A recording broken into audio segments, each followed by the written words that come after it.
अस्सलामुअलैकुम व्यूवर्स, कैसे हैं आप सब। Hope you all are doing well. Welcome to my channel prose well. आज की इस वीडियो में हम डिस्कस करने जा रहे हैं स्ट्रक्चरलिज्म। ये एक इंटेलेक्चुअल मूवमेंट है जो कि मॉडर्न क्रिटिकल थेरीज में इंक्लूड होती है। Structuralism began in early 20th century Europe, specially in France. तो फ्रांस इसका ओरिजिन है। Foundation lies in the linguistic theories of Ferdinand de Saussure. Saussure तो काफ़ी ज़्यादा प्रोनाउंसिएशंस हैं इनके नेम की। स्ट्रक्चरलिज्म का फाउंडर कहते हैं, इसके अलावा मॉडर्न लिंग्विस्टिक्स के फादर भी हैं। So structuralism is influenced by linguistic theories of Ferdinand de Saussure. तो मेन पर्पस क्या था स्ट्रक्चरलिज्म का, या स्ट्रक्चरलिज्म का मेन आइडिया क्या था। स्ट्रक्चरलिस्ट जो थे ना, वो कहते हैं कि टेक्स्ट को अंडरस्टैंड करने के लिए, लिटरेचर का टेक्स्ट हो या कोई भी टेक्स्ट हो, उसको अंडरस्टैंड करने के लिए एक यूनिवर्सल स्ट्रक्चर्स होते हैं। हर राइटिंग जो है वो उन यूनिवर्सल स्ट्रक्चर्स को फॉलो करती है। रीडर्स की इंटरप्रिटेशन और ऑथर्स की इंटेंशन मैटर नहीं करती, बल्कि हर कल्चर में कुछ अंडरलाइंग स्ट्रक्चर्स होते हैं जो कि उस राइटिंग को शेप करते हैं। It shifted the focus of analysis from individual to underlying structure. तो ये जो स्ट्रक्चरलिज्म है, जिस तरह नेम से ही शो हो रहा है, तो ये स्ट्रक्चर्स पे फोकस करते हैं। It became a major intellectual movement in the 1950s to 1970। इस टाइम पीरियड के दौरान जो थी ये इंटेलेक्चुअल मूवमेंट बहुत ज़्यादा फेमस हुई, और इसका इन्फ्लुएंस दूसरी फील्ड्स पे भी हैं, जिस तरह लिंग्विस्टिक्स और एंथ्रोपोलॉजी। व्यूअर्स, अगर अभी तक आपने मेरा चैनल सब्सक्राइब नहीं किया तो what are you waiting for, जल्दी से चैनल को सब्सक्राइब कर दें। चैनल को सपोर्ट करेंगे तो आप इस तरह की मजीद वीडियोज़ देख पाएंगे। स्ट्रक्चरलिज्म की थ्योरी में हमारे पास चार मेन थिंकर आते हैं, जिसमें हमारे पास इंक्लूड हैं Ferdinand de Saussure, Claude Levi Strauss, Roland Barthes and Roman Jakobson. Next point is characteristics of structuralism, जिसमें हमारे पास एक पॉइंट आता है बाइनरी अपोजिशन। स्ट्रक्चरलिस्ट कहते हैं किसी भी टेक्स्ट की अंडरस्टैंडिंग जो है वो बाइनरी अपोजिशन के एलिमेंट से होती है।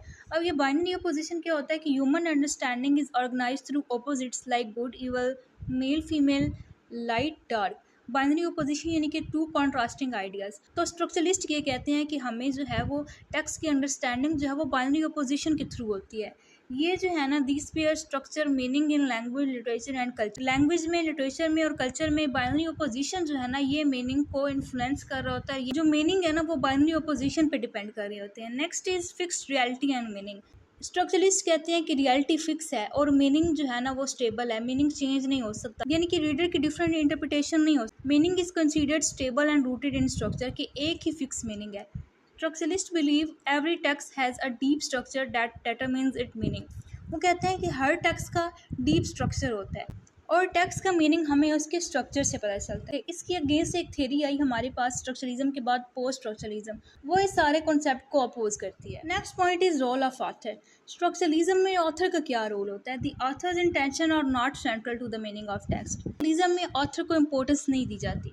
ठीक है, ऑथर का बैकग्राउंड, कॉन्टेक्स्ट क्या था राइटिंग का, इवन रीडर्स के परसेप्शन को भी इंपॉर्टेंस नहीं दी जाती। कहते हैं कि meaning exist in a system and structure, not in the individual create. कि किसी भी टेक्स्ट का जो मीनिंग है ना, वो उसके सिस्टम और स्ट्रक्चर में है, वो इंडिविजुअल क्रिएटर में नहीं है, ना ही वो फिर रीडर में है। बार्थेस ने जो आइडिया दिया था पोस्ट स्ट्रक्चरलिज्म में, the death of the author, को इन्फ्लुएंस यहाँ से मिला स्ट्रक्चरलिज्म से। ठीक है, लिस्ट कहते हैं कि किसी भी राइटिंग में जो है ना, वो ऑथर का रोल इंपॉर्टेंट नहीं हो, तो ऑथर ने बस राइटिंग लिख दी, उसके अलावा उसका कोई रोल नहीं है इंटरप्रिटेशन में या फिर मीनिंग को परसीव करने में।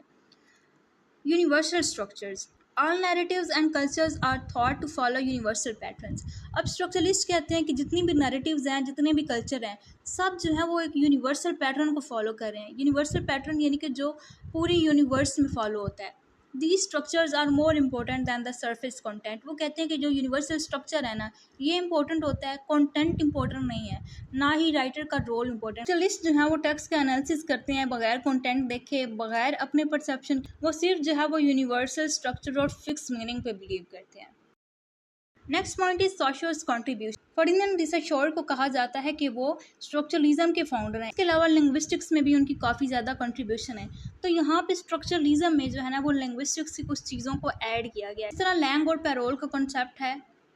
लैंग कहते हैं the structure system of language shared by a community, कि ओवरऑल लैंग्वेज के सिस्टम को लैंग कहते हैं। और पैरोल कहते हैं कि उस सिस्टम को यूज़ करना, यानी कि प्रैक्टिकली यूज़ करना, इंडिविजुअल एक्ट ऑफ स्पीच और राइटिंग। स्ट्रक्चरलिज्म फोकसेस ऑन लैंग यानी कि जो सिस्टम है, नॉट पैरोल इंडिविजुअल यूजेस। ठीक है, जिस तरह स्ट्रक्चरलिज्म है वो स्ट्रक्चर पे फोकस करते हैं, तो स्ट्रक्चरलिज्म जो है ना, वो पूरी लैंग्वेज पे फोकस करेगा, लैंग्वेज के यूज़ पे नहीं फोकस करेगा, क्योंकि वो सिस्टम को एम्फोसाइज करते हैं। इसके अलावा फर्डिनेंड ने हमें कॉन्सेप्ट दिया, concept of sign, signifier and signified. तो फर्डिनेंड कहते हैं कि लैंग्वेज जो है ना, लैंग्वेज इस साइन से बनी हुई होती है, और ये जो साइन है ना, ये दो चीज़ों में डिवाइड होता है, सिग्निफायर में और सिग्निफाइड में। साइन जो है वो कंप्लीट सिस्टम होता है, इसके अंदर सिग्निफायर होता है और सिग्निफाइड होता है। सिग्निफायर क्या होता है कि फॉर्म को रिप्रेजेंट कर रहा होता है, यानी कि फिजिकल फॉर्म हो गई। जैसे कि ट्रैफिक सिग्नल्स में जो रेड लाइट होती है वो इंडिकेट करती है कि आपने अपनी व्हीकल्स को स्टॉप कर लेना है। यहाँ पे इस एग्जांपल में सिग्निफायर जो है वो फिजिकल फॉर्म है, यानी कि रेड लाइट है। सिग्निफाइड जो है ना, वो से रिलेटेड जो भी कॉन्सेप्ट होता है, सिग्निफायर से रिलेटेड जो कॉन्सेप्ट होता है उसको सिग्निफाइड कहते हैं, जैसे the idea of stopping on red light. So concept of sign, signifier and signified बहुत ज़्यादा इंपॉर्टेंट है in structuralism. Next is meaning through difference. हमें डिफरेंस से मीनिंग का पता चलता है। जिस तरह एक कॉन्सेप्ट बाइनरी अपोजिशन का भी था कि जो पेयर्स होते हैं अपोजिंग पेयर, उनसे हमें मीनिंग का पता चलता है। यहाँ पे है कि हमें डिफरेंस से मीनिंग पता चलता है। Word gain meaning not by direct preference but through their difference from other word. कि इंडिविजुअल वर्ड इंपॉर्टेंट नहीं होते, उनका दूसरे वर्ड के साथ जो कनेक्शन है, जो रिलेशन, उनसे मीनिंग अराइज करते हैं। लिस्ट कहते हैं कि मीनिंग जो है वो रिलेशनल होते हैं, इनहेरेंट नहीं होते। Next point is structure over individuality. Meaning is determined by how elements relate to each other in a system. Meaning हमें एक सिस्टम के अंदर दो एलिमेंट्स से पता चलता है, इसमें उन दोनों एलिमेंट्स का आपस में क्या रिलेशन है। तो यहाँ पे इंडिविजुअलिटी नहीं है, बल्कि पूरे स्ट्रक्चर को फॉलो किया जाता है। The individual element is less important than the position it hold in the structure. अब एक स्ट्रक्चर है, उसके अंदर काफ़ी ज़्यादा एलिमेंट्स हैं, उन सारे एलिमेंट्स को इम्पोर्टेंस दी जाती है, सिर्फ एक एलिमेंट को इम्पोर्टेंस नहीं दी जाती। तो स्ट्रक्चरलिज्म में जो है वो इंडिविजुअलिटी पे फोकस नहीं किया जाता, बल्कि एलिमेंट्स के रिलेशन पे फोकस किया जाता है। स्ट्रक्चरलिज्म में काफ़ी ज़्यादा लिमिटेशंस भी थी। इन लिमिटेशंस को एड्रेस करते हुए हमारे पास नेक्स्ट थ्योरी है, यानी कि पोस्ट स्ट्रक्चरलिज्म, स्ट्रक्चरलिज्म के बाद। इसकी लिमिटेशंस क्या है कि यह हिस्ट्रिकल और कल्चरल कॉन्टेक्स्ट को इग्नोर कर देता है, ना ही ऑथर्स की इंटेंशन को देखता है, ना ही वर्क के कॉन्टेक्स्ट को देखता है। ऑथोरियल इंटेंशन को रिजेक्ट कर देता है। ऑथर को वो कहते हैं कि ऑथर का कोई रोल नहीं है टेक्स्ट में।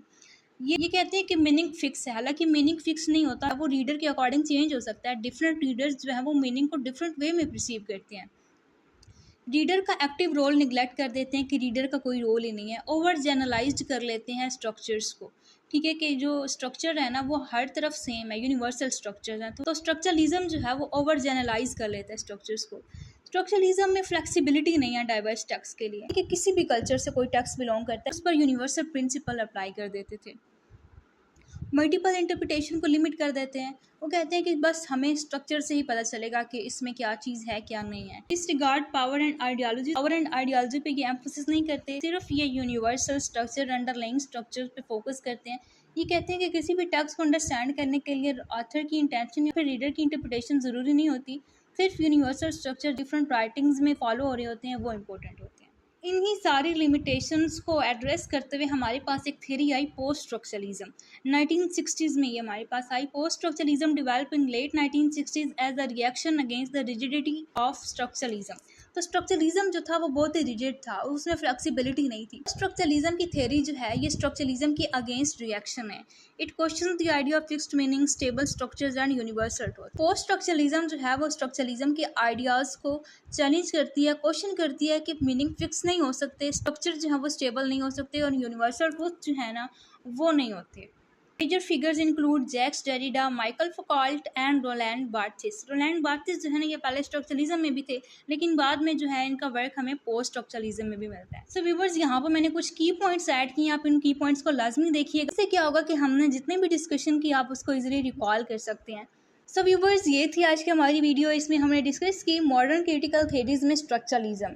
स्ट्रक्चरलिज्म पे अलग से वीडियो है, उस वीडियो का लिंक मैंने डिस्क्रिप्शन में ऐड कर दिया। अगर आपने चैनल सब्सक्राइब नहीं किया तो जल्दी से चैनल को सब्सक्राइब कर दें। मुझे कमेंट सेक्शन में बताएं कि आपकी वीडियो कैसी लगी। Thanks for watching. मिलते हैं आपसे नेक्स्ट वीडियो में।